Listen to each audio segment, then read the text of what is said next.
Today I'll be showing you how to replace your 2012 and similar model Tundra headlights to go from this to this.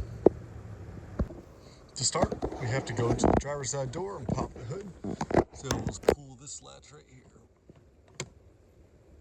If you come around to the hood and go under this logo, there'll be a latch here. You just gotta lift it up with your fingers, which will unlock the rest of the hood. Let it go and rise using these hydraulic cylinders. Now it should be locked open for you. First thing we'll need to do is remove this little valance plate right here.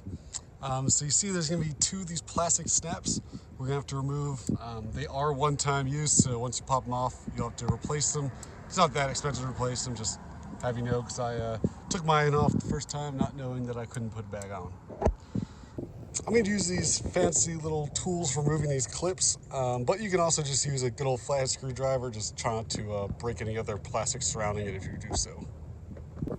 So I meant to record it, but actually kind of just all came out at once. Basically just slip these tools in here and pull it open, and it took quite a bit of force, so don't be worried if you're putting a lot of force on it.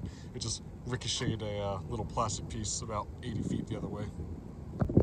Now to remove the other side, we got this side kind of loose.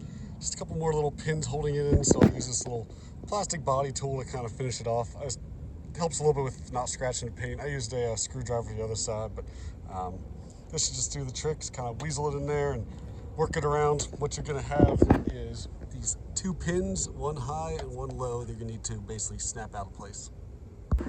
All right, I got the bottom half out. I got the top half by just kind of putting downward force on it until it's just snapped out. And there we got one piece. And it's taken apart, exposing this final bolt. So to take the headlight off, we're going to remove that bolt, and this bolt. So the two on top, we're going to have the Phillips head. It's easier to use a 10mm because they need a little bit of torque to get undone. And this one, you need to use a 10mm because it doesn't even have a Phillips head.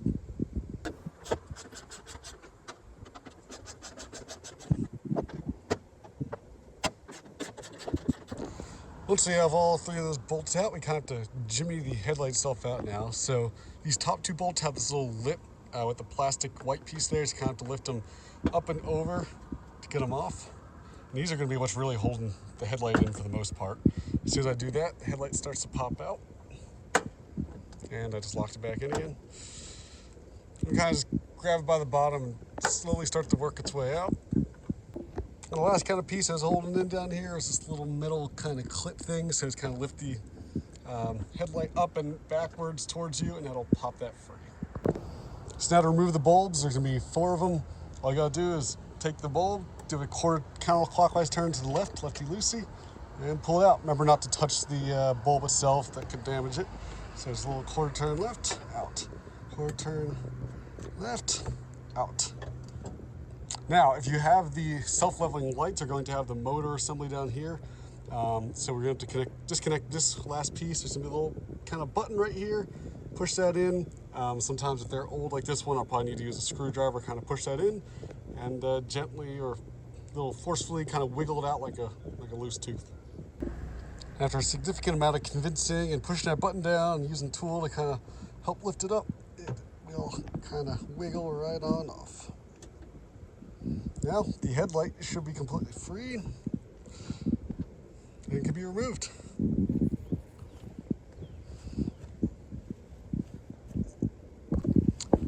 Here's my new headlight. As you can see, it has the motor already pre-built in.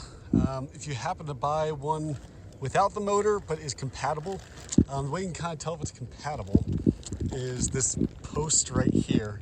There's this horizontal post sitting there that this kind of latches onto. If it's a vertical post, kind of like this, in line with like this guy, then it's a non-motor version. So make sure if you have the motor ones and you want to keep the motor functionality, you get the ones that have the horizontal bar here and or have the actual module built in already. Otherwise, you can just remove your old one if you bought one that has the horizontal line but no motor. This guy, you just take your little, I want to say it's 8mm or something, screw that to the left a bunch, and then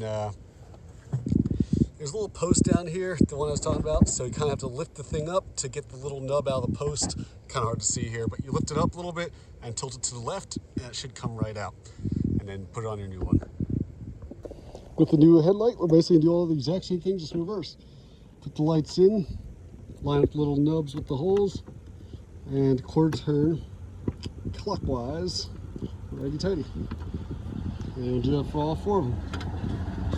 And of course, if you have the new motor or your old one, make sure to reinstall the motor mount there.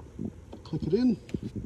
All right, now everything should be connected. Now would probably be a pretty good time to turn your car on, make sure that all the lights work before you install everything and realize that they don't. But I'm not going to do that, to be completely honest. At this stage, you'll be doing a lot of jimmying and jiving, trying to get these all these mounts in place. Remember, you got that one connected down there, and then these 2 on top, kind of sitting on their little lips. This might take a little while. It took me about 10 minutes on the last one. All right, that didn't take too long. At this point, I got these 2 guys up top in the edge here. It looks pretty darn good. This one didn't quite line up, so I'll kind of use the bolt to sink it in and make sure everything's nice and snug. So start with these top 2, lock them in. Then I'll use that 3rd one to, like I said, snug it in the rest of the way. All right, at this point, it should be all about installed. Now he's got to put these little body covers back on. So we'll start by just snapping the edge back in. And then we'll see if we can find some snaps that work for these 2 that we had to break out earlier. What I did for the snap situation is I went to Harbor Freight and got me one of these. I think it's 18 bucks for a bunch of these little things. I'm going to use these little 1/4 inch ones down here because they seem to fit right into the headlight hole pretty well. So I'll put it through and punch this little part in both times. All right, it's very simple. I got the first one in, put the second one in right here, and just push, locked in place. Let's close this hood up and see what it looks like. And of course, the final thing you have to do now it's all installed is take the nice protective peel off, and then go admire your work. Looks a whole heck of a lot better than it did before. That's right there how you install a nice new headlight for your Tundra.